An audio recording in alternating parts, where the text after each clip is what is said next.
Hello, good morning, student. Now we move to the next section of our chapter, the first atom bomb. In our previous class, we already learned about the descriptions of two Japanese. The first one, Miss Ito, who described about the geographical features of Hiroshima, and the other one was a journalist who described the exact event and exact clear descriptions about the Hiroshima on the particular day on 6 August 1945. And we stopped in our last class. I think it is here at the 7:31. All the clear was given. Feeling themselves in the safety, people came out of their shelters and went about their affairs, and the work of the day begins. That means we already discussed that two American aeroplanes, four American aeroplanes. The first two moved to the directions of the Shohosi, and another two move to the directions of Benghazi, that is the north part of Hiroshima, and other to the second part of the Hiroshima.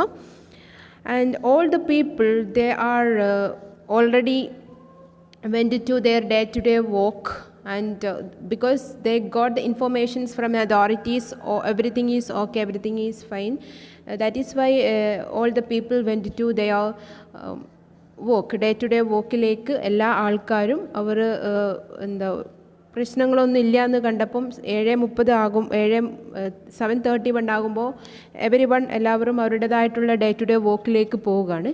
This time, ഈ ഒരു സമയത്താണ് suddenly a glaring whitish pinkish light appeared in the sky accompanied by the unnatural tremor which was followed almost immediately by the waves of suffocating heat and a wind which swept away everything in its path.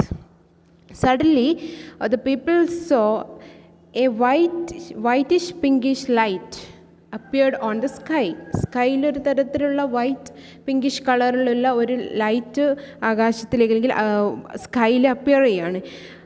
അതിൻ്റെ കൂടെ തന്നെ ഒരു waves of suffocating heat, extraordinary ആയിട്ടുള്ള ഒരു ഹീറ്റും and വിൻഡും എന്ത് ചെയ്തു, which swept away everything its path. അത് ആ ഭൂമിയിലുള്ള ആ എർത്തിലുള്ള എല്ലാ സാധനങ്ങളെയും എല്ലാ വസ്തുക്കളെയും human beings and all the everythings entire things in the earth എല്ലാ വസ്തുക്കളെയും അതെന്ത് ചെയ്തു, സ്വെപ്റ്റ് അവേ. ആ ഒരു സഡൻ ആയിട്ടുള്ളൊരു ലൈറ്റ്, ഒരു ഫ്ലാഷ് വരികയും അതിൻ്റെ കൂടെ ഒരു വിൻഡും വരികയും ദെൻ എല്ലാ വസ്തുക്കളും തകർന്നടിഞ്ഞ്, അല്ലെങ്കിൽ ആ ഒരു കാറ്റിൽ, ആ ഒരു ശക്തമായിട്ടുള്ള ഹീറ്റിലൊക്കെ ബേൺ ചെയ്ത് കുറേ കാര്യങ്ങളൊക്കെ കത്തി നശിച്ചു പോയി, കുറേ സാധനങ്ങൾ അവിടെ ഇവിടെയൊക്കെ ചിതറി കിടന്നു. അങ്ങനെ ഒരുപാട് ആയിട്ടുള്ള ഒരു ഇവൻറ്റ് അവിടെ സംഭവിക്കുകയാണ്. Look at the next paragraph. Within the few seconds of thousands of the people in the street and the gardens in the center of the towns were scorched by the waves of searing heat. Many were killed instantly, others lay writhing on the ground, screaming in agony from the intolerable pain of their burns. Definitely നമുക്കറിയാം, ഒരു earth ക്വേക്കോ അല്ലെങ്കിൽ വേറെ എന്തെങ്കിലും ഇതുപോലെയുള്ള അറ്റാക്കുകളൊക്കെ, അതല്ലെങ്കിൽ ഇത്തരത്തിലുള്ള പല അക്രമങ്ങളും ഉണ്ടാകുമ്പോൾ അവിടെ ഉണ്ടാകുന്ന നാശനഷ്ടങ്ങൾ നമുക്ക് ഊഹിച്ചല്ലെങ്കിൽ നമ്മൾ അതിനെക്കുറിച്ച് ചിന്തിക്കുമ്പോൾ എന്താണ് അതിൻ്റെ പ്രത്യാഘാതങ്ങൾ നമ്മുടെ മൈൻഡിലേക്ക് വരും. സോ ഹിരോഷിമയിൽ അന്ന് സംഭവിച്ചിട്ടുള്ള ആ ഒരു ഇൻസിഡൻസിൻ്റെ ഫലമായിട്ട് ഒരുപാട് നാശനഷ്ടങ്ങൾ സംഭവിച്ചിട്ടുണ്ട് ആ ഒരു സിറ്റിക്ക്. ആ സിറ്റി എന്ന് പറയുമ്പോൾ നമ്മൾ ഓൾറെഡി പറഞ്ഞിട്ടുള്ളതാണ്, ഒരുപാട് പീപ്പിൾസ് താമസിക്കുന്ന ഒരു പ്ലേസ് ആയിരുന്നു ഹിരോഷിമ. ബിൽഡിങ്സ് ആൻഡ് കുറച്ചും കൂടി ഒരു വികസിച്ചു കൊണ്ടിരിക്കും, അല്ലെങ്കിൽ ഒരു വികസിച്ചിട്ടുള്ള ഒരു പ്രദേശമായിരുന്നു ഹിരോഷിമ. ബിൽഡിങ്സുകളുണ്ട്, സ്കൂൾസുകളുണ്ട്, അതുപോലെ ഹോസ്പിറ്റൽസ്, മറ്റു ഫാക്ടറീസ്, കമ്പനീസ്, അങ്ങനെ എല്ലാ മേഖലകളിലും ഒന്നുകൂടെ മുൻപന്തിയിൽ നിൽക്കുന്ന ഒരു പ്രദേശമായിരുന്നു. അതുപോലെ തന്നെ അതുകൊണ്ട് തന്നെ ഒരുപാട് ആൾക്കാരും ജീവിക്കുന്നൊരു പ്ലേസാണ് ഹിരോഷിമ.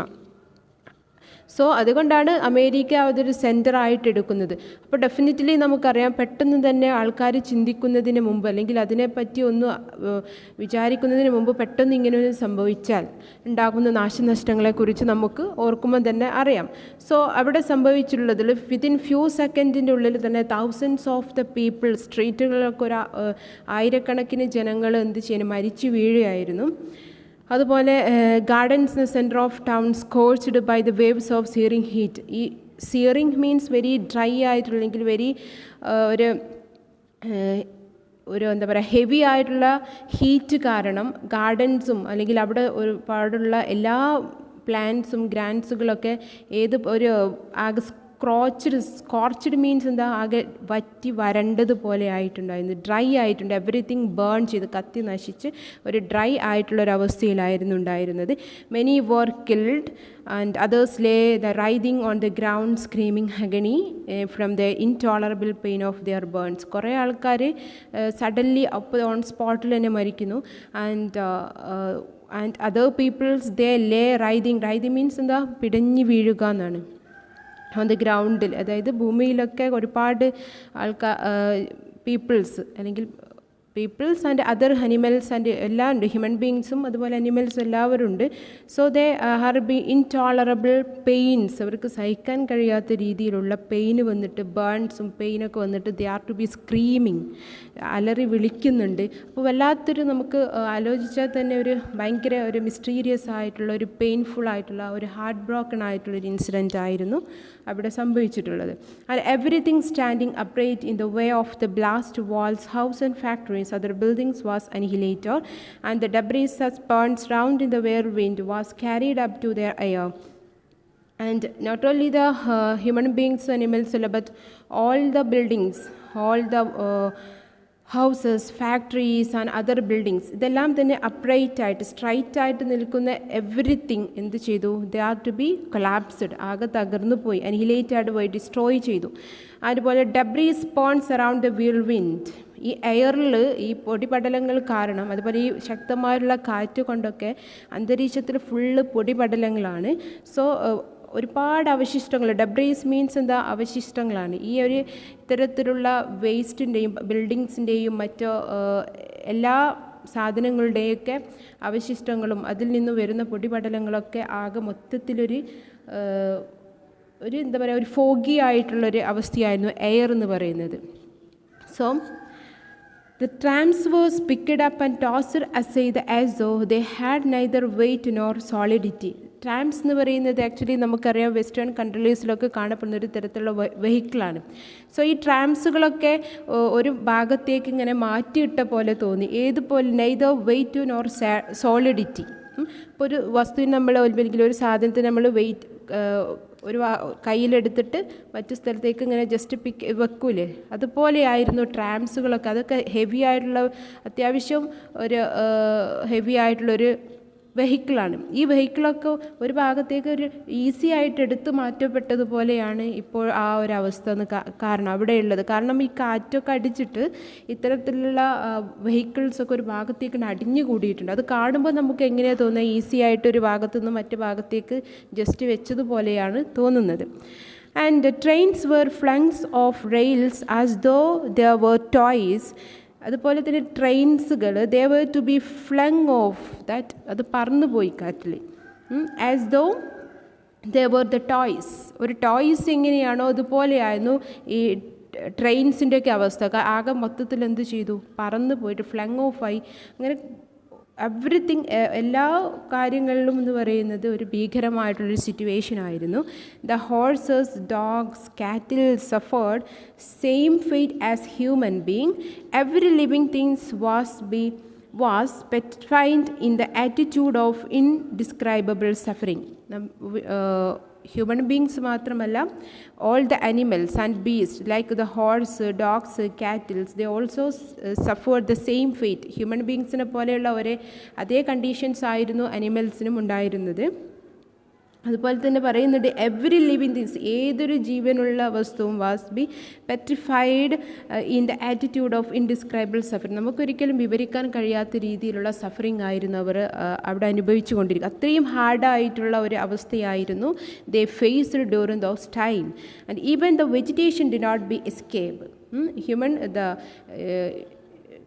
ഹ്യൂമൻ ബീങ്സ് അല്ല, അതുപോലെ അനിമൽസ് അല്ല, entire living things non living things like the vegetations വരെ എന്ത് ചെയ്തിരുന്നില്ല, ഡു നോട്ട് ബി എസ്കേപ്പ്, അത് രക്ഷപ്പെട്ടിരുന്നില്ല. Trees went up in the flames, the rice plants lost their greenness and grass burnt on the ground like the dry straws.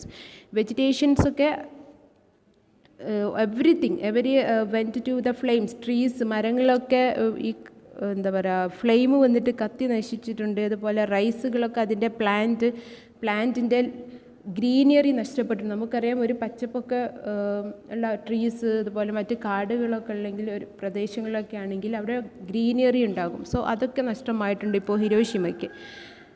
So everything look like a dry straw. ഇപ്പോൾ ആ ഒരു ഭൂമി കണ്ടാൽ അല്ലെങ്കിൽ ആ ഒരു പ്രദേശം കണ്ടാൽ ഏതുപോലെയായിരുന്നു, ഒരു ഡ്രൈ സ്ട്രോ ആണ്, ഒരു വറ്റി വരണ്ടിട്ട് അല്ലെങ്കിൽ ഉണങ്ങിയിട്ടുള്ള ഒരു വൈക്കോൽ പോലെയുള്ള ഒരു അവസ്ഥയായിരുന്നു ആ ഹിരോഷിമ ഇപ്പോൾ, അല്ലെങ്കിൽ ആ ഒരു ഇൻസിഡൻസിന് ശേഷം. ജപ്പാനീസ് ആയിട്ടുള്ള ഒരു ജേർണലിസ്റ്റ് അല്ലെങ്കിൽ ജപ്പാനീസുള്ള ആളാണ്, ജേർണലിസ്റ്റാണ് മാർസൽ ജുനൂദിന് അവർ കണ്ടിട്ടുള്ള കാഴ്ചയാണ് ഡിസ്ക്രൈബ് ചെയ്ത് കൊടുക്കുന്നത്.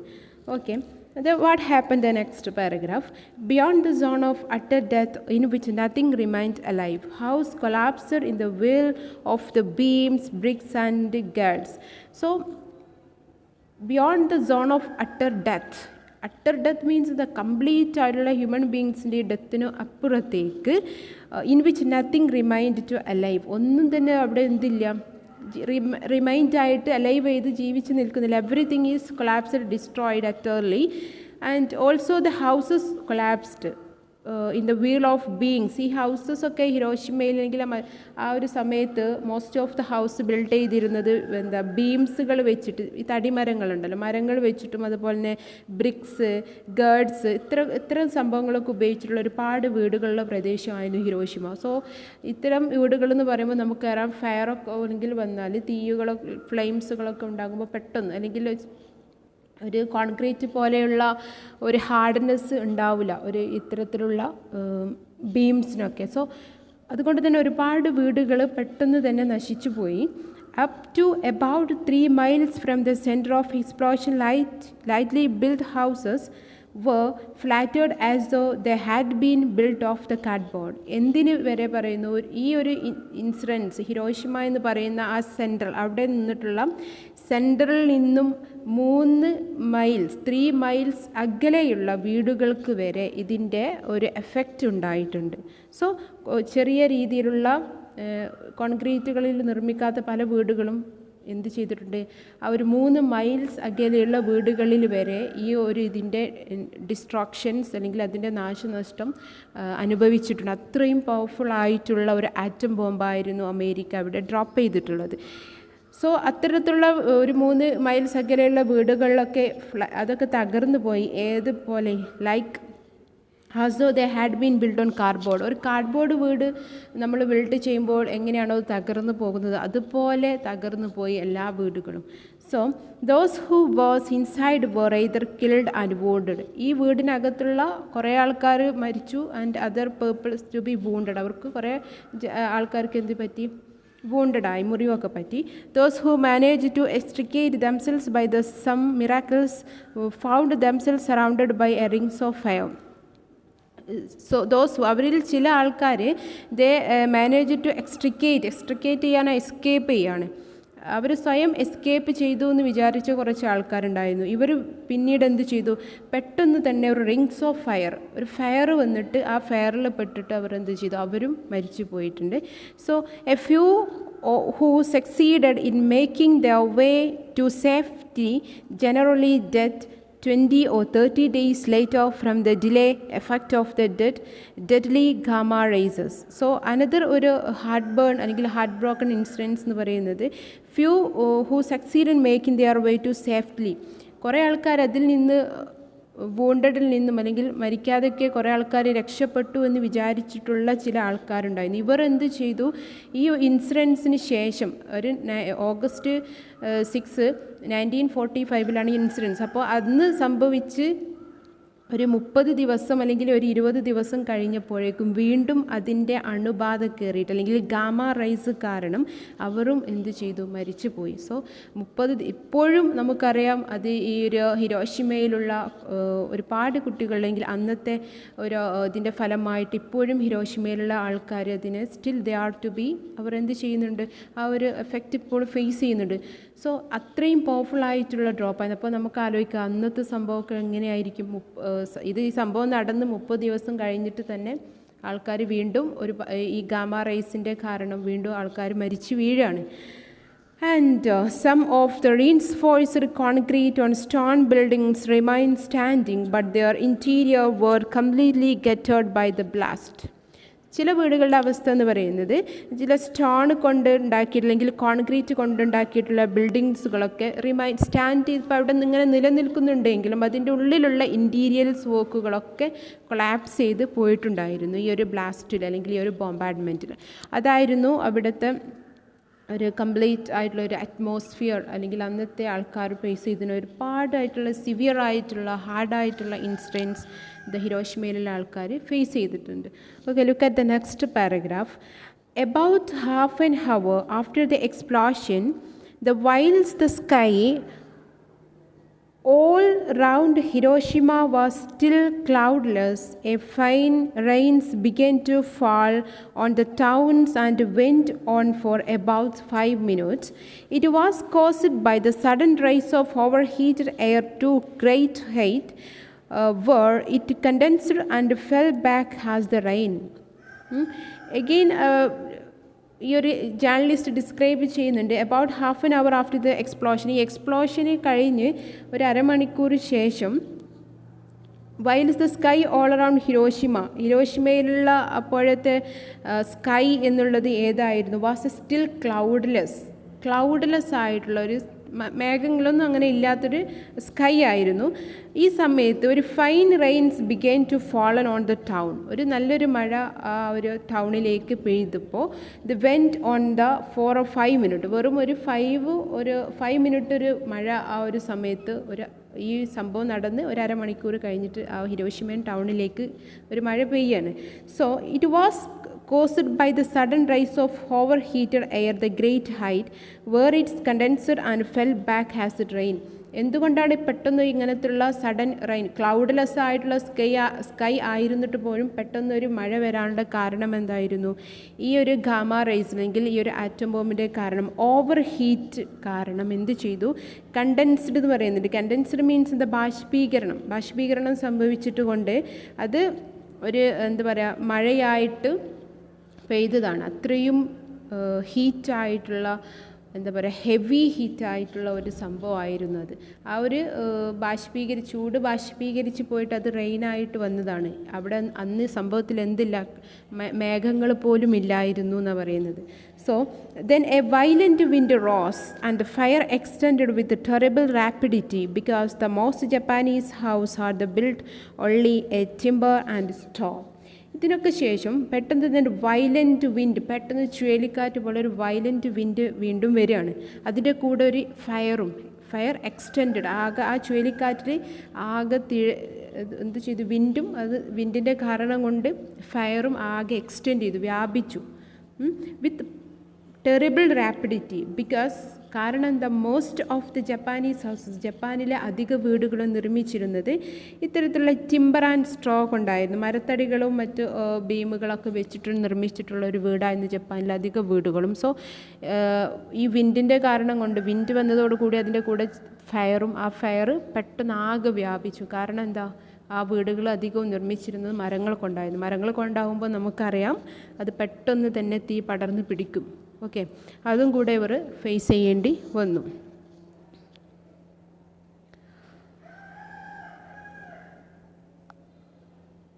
ഓക്കെ.